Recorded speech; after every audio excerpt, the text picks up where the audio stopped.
2022 оны 5 дугаар сарын 2-нд 16 настай хүүхдийн телевизийн алдартай охин амиа хорлож нас барв. Келли Пози гихнэр танд танил бус байж болохч түүний инээмсэглсэн алдартай мемийг олон хүн харж байсан баг. Тэр бол хүүхдийн шоуны од байсан юм. 10 гаруй жилийн хугацаанд тэрээр олон төрлийн гоо сайхны тэмцээнээс олон удаа аврагын цом хүртсэн байдаг. Дараагаар нь хүүхдийн гоо сайхны тэмцээний реалити шоунд оролцож олон фэнүүдийн анхаарлыг татжээ. Гэвч телевизийн дэлгэцэн дээрх Гэлба алдар нэрийн цаана 16 настай энэ охин асрыг сэтгэл зүйн дарамтанд орж байсан. Амиа хорлсон энэ охины үхлийн шалтгааныг албан ёсоор зарлаагүй ч олон нийтийн шүүмжлэл нэг зүйл рүү чиглэсэн. Энэ нь хүүхдийн гоо сайхны уралдаан тэмцээн болоод хүүхэд ашигласан зар сурталчилгаа. Хүүхдийн гоо сайхны тэмцээнд дор хаяж 100 жилийн түүхтэй 1920 онд Америкийн нэгдсэн улс даяар хамгийн үзэсгэлэнтэй хүүхдийг олох гэх арга хэмжээнүүд зохион байгуулагдаж эхэлжээ. Тухайн үеийн уралдаан тэмцээнүүд харьцангуй энгийн байсан. Гол зорилго нь аял жуулчлалыг дэмжих, эцэг эхчүүдийг хүүхдүүдтэйгээ хамт орон нутагт ирж хэрэглээ хийхэд уриалгах явдал байсан. Харин хүүхдийн гоо сайхны тэмцээн жинхэнэ утгаараа аж үйлдвэр болон хөгжсөн нь 1960-ад он. Хүүхдийн эдгээр уралдаан аажмаар насанд хүрэгчдийн гоо сайхны тэмцээнд ойртож төрөл бүрийн авиасын үзүүлбэр зэрэг олон зүйл нэмэгдэжээ. Хүүхдүүдэд тайзан дээр будалт хийх, хиймэл ус, хиймэл шүд, хиймэл сормос зүүх, бүр цаашлаад сексийн өнгө аяс бүхий бүжиг хийхийг идэвхтэй дэмжих болсон байна. Телевиз, интернет тасралтгүй хөгжихийн хэрээр хүүхдийн гоо сайхны тэмцээн болоод хүүхэд ашигласан зар сурталчилгааны зах зээл улам тэлжээ. 20 дугаар зууны төгсгөл гэхэд Америкийн нэгдсэн улс дахь хүүхдийн гоо сайхны уралдааны салбарын зах зээлийн хэмжээ ойролцоогоор 1 тэрбум ам доллар болж жил бүр 3000 гаруй тэмцээн зохион байгуулагддаг болсон байна. Статистик мэдээгээр жил бүр ойролцоогоор 250 мянган хүүхэд оролцдог бөгөөд салбарын жилийн орлого 20 тэрбум долларт хүрдэг аж. 2006 онд гарсан Little Miss Sunshine кинонд хүүхдийн гоо сайхны тэмцээний энэ том хэмжээний байдлыг бодитоор харуулсан байдаг. Жижигхэн өхөөрдөм царайтай хүүхдүүд насанд хүрэгчдийн шиг зузаан будгаар бүрхэгдсэн байдаг. Тэд содон хиймэл ус хэтрүүлсэн хиймэл сормоос гялалцсан даашин зөмсөн. Мөн мэрэгжлийн гоо сайхны тэмцээний инээмсэглэлийг яг хуульч тавьсан мэт гарах ёстой болдог. Энэ талаар олон хүмүүс асуулт тавьдаг. Яагаад хүүхдийн гоо сайхны тэмцээн гэж зүйл байх ёстой вэ? Хүүхдийн гоо сайхны тэмцээн гэдэг нь чухам юу вэ? Өнөөдөр энэ сэдвийн талаар ярилцъя. Америкийн нэгдсэн улсад The Beauty Queen нэртэй маргаантай хүүхдийн гоо сайхны реалити шоу байдаг. Энэ шоунд зарим эцэг эхчүүд хүүхдээ илүү секси харагдуулахын тулд хиймэл хөх, хиймэл ташаа хүртэл хийж өгдөг. Харин энэ бяцхан охин дөнгөж 4 настай. Зарим эцэг эхчүүд хүүхдүүдэд тайзан дээр илүү ялгаруулах гэж Pretty Woman кинонд Julia Roberts бүтээсэн биеийн үнэлэгчийн дүрээр хувцаслуулдаг. Удаан үргэлжилдэг нэвтрүүлгийн турш хүүхдээ сэргийг байлгахын тулд зарим эцэг эхчүүд хүүхэддээ Red Bull-тэй хольсон энерги ундаа шууд болгодог. Мэргэжилтнүүд ийм төрлийн ундааг хөгжиж буй хүүхдэд уулгах нь удаан хугацааны хор өгч буйтай адил гэж олон удаа анхааруулж ирсэн. Зөвхөн бодолт биеийн хэлбэрээр зогсохгүй зарим эцэг эхчүүд бүр гоо сайхны мис засал хүртэл хийлгэх тухай боддог байна. Америкийн хэвлэлээр нэгэн ээж 8 настай охиндоо үрчлээ арилгах тариа хийлгэсэн нь ил болсон. Эмнэлгийн үүднээс авч үзвэл ботокс тариа насанд хүрээгүй хүүхдэд тарих нь өсөлт хөгжил цөргөөр нөлөөлж нүрийн гажиг үүсэх эрсдлийг нэмэгдүүлдэг. Тэгвэл яагаад эдгээр эцэг эхчүүд хүүхдийн эрүүл өсөлтийг үл томсорлон тэднийг энэ хачиргалтай гоо сайхны тэмцээн болоод зар сурчилгааны тайзлуу нэг нэгээр нь түлхэж байна вэ? Дугаарын ихэнд дурдсан амиа алдсан Келлигийн ээж нэгэн удаа охиноо яагаад хүүхдийн гоо сайхны тэмцээнд оролдог тухайга ингэж хэлсэн байдаг. Би сургуульд тайзны тоглолтоор дамжуулан охиныхоо зан чанарыг хөгжүүлж өөртөө итгэлтэй болгохыг хүссэн. Тэр өөрөө залуудаа мэрэгжлийн модель байсан аж. Келлигийн ээж охиноо 3 настайгаас нь эхлэн биеийн хэлбэрээ хадгалах, уян хатан чанараа нэмэгдүүлэх, зөв алхаа гიშгийг сургах зэрэг маш хатуу бэлтгэл хийлгэж эхэлжээ. Гэвч ийм хүлээлт нь илт буруу байсан юм. Келли хэвлэл мэдээлэлээр хэд хэдэн удаа онцлогдож, ноцтой сэтгэл зүйн асуудал байсан байж болзошгүй гэж мэдээлэгдсэн байдаг. Учир нь түүнийг багаас нь эхлэн гоо сайхны тэмцээнд оролцож байж л амжилтанд хүрнэ гэж тархиндаа суулгаж, гэр бүлийнхэд нь өдөр бүр хатуу ширүүн бэлтгэл хийлгэсээр иржээ. Ингэснээр Келли охин байнга өндөр түвшүүртэй байдалд амьдарч байсан байна. Келлиг нас барсны дараа ээжийнх нь хариу үйлдэл олныг гайхшруулжээ. Тэр охиныхоо тайзан дээрх зургуудыг интернетэд тасралтгүй нийтэлж, охин минь эргэж ирээд дахин тэмцээнд оролцоно гэж найдаж байна хэмээн бичсэн байна. Тэр мөчүүд хүмүүс нэг зүйлийг ойлгосон юм. Ээж нь охиноо биш, харин гоо сайхны тэмцээнд оролцож чаддаг охины дүрийг өгүүлж байж. Тэр охиныхоо хүүхэд насыг эртхэн салгаж аваад насан туршидтын ертөнцийн дүрм журмаар сольсон байна. Тэр үргэлж хүүхдийнхээ төлөө гэж хэлдэгч бодит байдал дээр бол хүүхдийг өөрийн үзэл бодолд нийцүүлэн бараа бүтээгдэхүүн шиг савлаж, өөрийн хувиа хичээсэн хүсэл тачаалыг хангаж байсан хэрэг юм. Эцсийн дүндээ хамгийн их хохирох хүн нь хэн бэ? Мэдээж өөрийнх нь хүүхэд.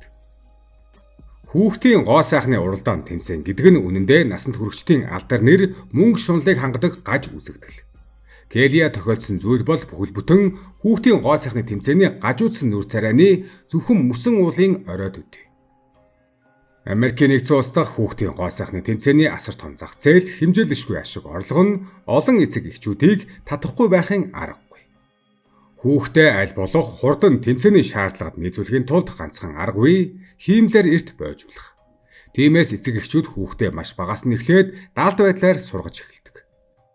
Little Miss Sunshine кинонд гардаг шиг аав нь охиндоо хайртай заримгаа идэж болохгүй гэж сануулдаг. Учир нь таргал нь ийхүү бага наснаас нь эхлэн биеийн хэлбэрийн талаарх айдас дарамтыг мэдэрч эхэлдэг. Бодит амьдрал дээр бяцхан гоо сайхны хатан хаан гэгддэг Америкийн Savannah Jackson гэдэг хүүхэд 10 сартаагаасаа гоо сайхны тэмцээнд оролцож эхэлсэн байдаг. Түүнийг 2 настай байхдаа ээж нь гоо сайхны чиг хандлагад нийцүүлэхийн тулд арсыг нь бордуу болгож наранд шаруулж байж. 3 настайдаа тэр бараг 100 орчим гоо сайхны уралдаан тэмцээний цол хүртсэн байдаг. Зарим хүмүүс ээжийг нь хэд бардам хийрхүү гэж шүмжилсэн ч ээж нь охин минь өөрөө дуртай гэж зүтгэдэг байв. Мөн тайзан дээр сандран толгоогоо майжиж юу хийж байгаагаа ч ойлгохгүй мэд харагддаг олон хүүхэд бий. Тэд эдгээр үйлдэлийн жинхэнэ утгыг огт ойлгодоггүй. Зүгээр л эцэг эхийнхээ заасныг дагаж инээд эсвэл алга ташаалд авахын төлөө л хийж байдаг. Өсвөр үеийн сэтгэл зүйч Сид Браун нэгэнтээ ингэж хэлсэн байдаг. Насанд хүрсэн хүн 6 настай охинд 16 настай охин шиг ажиллахыг зааж байна гэдэг нь түүнийг насанд хүрсэн эмэгтэй шиг секси дур булан байхыг шаардж байна гэсэн үг. Ийм бага насанд нь бэлгийн шин чанарыг анхааруулж эхлэх нь угтаа бэлгийн хүчирхийлэл юм. Харин хүүхдүүдийн сурч авдаг зүйл нь амжилтанд хүрэхин тулд эхлээд өөрийгөө бэлгийн объект болгох ёстой гэсэн ойлголт. Ингэснээр секс гэдэг нь тэдний ухамсарт амжилтанд хүрэх зайлшгүй хэрэгсэл болон сууж эхэлдэг. Хит зузаан будалт дүл мэт улаан уруул ил гарсан гуй мөрөйлгөж хөдлөгсөн өвцөг. Эдгээр шаардлагууд нь үл анзаарагдан байдлаар хүүхдүүдийн гажуудсан гоо зүүн ойлголтыг бүрдүүлж байна. Зөвхөн гоо зүгээр зогсохгүй тэдний зан авир дадал хэвшилдэж нөлөөлдөг. Тайзны өмнө ба ард 10 гаруй жил өнгөрсөн олон хүүхэд мэрэгжлийн инээмсэглэлийг автоматар гаргадаг болчихдог. Тэднийг дэнд үерт ширүүн харгас өрсөлдөөнд оруулж алдар нэр мөнгөний уруу таталтыг хит хэрт амсуулдаг. Мөн хэвлэл мэдээлэл олон нийтийн анхаарлын давлгаанд хугацаанаас өмнөртөж асар их сэтгэл зүйн дарамтанд ортдог байна. Хамгийн аимшигтай нь энэ бүхэн бэлгийн гэмт хэргийг өөгшүүлэх хөрс болдог явдал юм. Америкийн нэртэй хөтлөгч Сидней Шерпуд Beauty Pageant нэвтрүүлгийг бүтээсэн TLC сувгийг нэгэнтээ ингэж шүүмжилсэн байдаг. Хэрв та педофилууд энэ нэвтрүүлгийг үздэггүй гэж бодож байвал та тэнэг эсвэл санаатаагаар муу зүйл хийж байна гэсэн. Бүр Кардашиан хүртэл TS-ийг хэтрүүлсэн гэж олон нийтэд ил хэлж байсан. Фрэнк Каннингберг нэртэй нэгэн этгээд бяцхан охины хүчинснийхээ төлөө баримтлагдсан байдаг.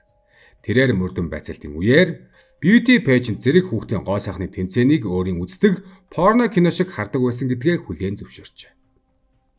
1990-ад онд Америк нэгдсэн улсыг цочроосон бас нэгэн гоо сайхны тэмцээний аимшигт хэрэг гарсан. John Bennett Ramsey тухайн үед Америкийн хамгийн алдартай хүүхдийн гоо сайхны хатан хаан байсан бөгөөд бяцхан Мисс Америк хэмээн алдарсан байв. Тэр олон нийтийн хайр анхаарлыг татаж улмаар педофилуудын нүдэнд ам болон хувирчээ. 1996 оны 100 сарын баярын өдөр тэр ердөө 6 настайдаа гэртээ амиа алджээ. Цогцтон зодуулсан шинж тэмдэг илэрсэн төдийгүй задлан шинжилгээгээр нас барахаас өмнө бэлгийн хүчирхийлэлд өртсөн нь тогтогдсон. Хожимо 2019 онд л жинхэнэ хэрэгтэн байршлагдсан байдаг. Хүүхдийг бэлгийн өнгө аястаагаар харуулж олон нийтэд тараана гэдэг нь тэднийг асар их эрсдэлд ил гаргаж буй хэрэг юм. Өдөр ирэх тусам улам гажуудсаар буй хүүхдийн гоо сайхны тэмцээн болоод хэтрүүлсэн том хүн шиг байлгасан зар сурталчилгаа нь энэ аюулыг улам дэвргэх хамгийн том хамсаатан болж байна. Гаднаасаа сайхан мэд харагддаг хүүхдийн гоо сайхны тэмцээн болоод уралдаанууд үнэн хэрэгтээ хүүхдийг далд хэлбэрээр мүлжиж буй явдал юм. Бага наснасаа эхлэн эрэгтэй хүний хартсанд өртөж, түүн дээр нэмээд бэлгийн өнгө аяс шингэсэн гоо сайхны уралдаан тэмцээн болоод илдэв сурталчилгаанууд энгийн үзэгдэл болсон орчинд өсгөн хүүхдийг амархан сэтгэл зүйн асуудалтай болгодог. Шуналтай насанд хүрэгчдийн өөрсдийн богино хугацааны ашиг сонирхлын төлөө 10,000-аараа тологдох хүүхдийн ирээдүйг сүйтгэжээ. Хүүхдийн гоо сайхны интернет дэх зургийн тэмцээн уралдаанаас эхлээд хөөрхөн хүүхдээр бараа борлуулах хүртэх бүх үзэгдэл нь ухтаа цусны холбоог өөрсдийн ашиг сонирхлоо хангаж буй явдал юм. Дэлхийд даяар хүүхдийн хөдөлмөрийн эсрэг хууль эрх зүйн хамгаалалт байдаг бөгөөд 16-наас хүрээгүй хүүхдийг ажилд авахыг хориглодог. Хүүхдүүдийн онлайн болон офлайн гоо сайхны тэмцээн уралдаан хүүхдийн авьяасыг шалгаруулахыг хүүхдийн хөдөлмөрийн хуулиар огт зохицуулдаггүй. Хүүхдийг хамгаалахын тулд олон улс орон аль хэдийн хүүхдийн гоо сайхны аливаа хэлбэрийн уралдаан тэмцээнийг хориглох уриалга гаргаж ирсэн. 2013 онд Франц улс 16-аас доош насны хүүхдийг гоо сайхны тэмцээн уралдаанд оролцуулахыг хориглосон хууль баталсан. Энэхүү хуулийг дэмжигчид хэлэхдээ энэ нь зөвхөн насанд хүрээгүй хүүхдийн бие сэтгцийн эрүүл мэндийг хамгаалах зогсохгүй, хүүхдийн бэлгийн гэмт хэрэг үүсэх хөрсийг эрс багасгах гэж онцолсон байдаг. Хүүхдийн зам төлөвийг хөгжүүлэх оюун ухааныг нь тэлэх, өөртөө итгэх итгэлийг нэмэгдүүлэх эрүүл зөв олон арга зам байсаар байна. Тэдгээрийн дунд хизээж хүүхдийг хугацаанаас нь өмнө том хүн шиг болгох, алдар нэр ашиг хонжины араас хөөцөлдүүлэх зүйл байх ёсгүй. Хүүхдийн гоо сайхны илдэв тэмцээн уралдаан хүүхэд ашигласан зар сурталчилгаа гэдэг нь уг мөн чанартай хүүхдийг мүлжиж хэрэглэж буй үйлдэл бөгөөд энэ нь яг л бүхний нүдэн дээр үлдэгдэж буй гэмт хэрэг шиг зүйл юм. Эцэг их хүний хувьд хүүхдийнхээ гинэн цайлхан ариун бага насыг хамгаалах нь таны салшгүй үүрэг үлээ.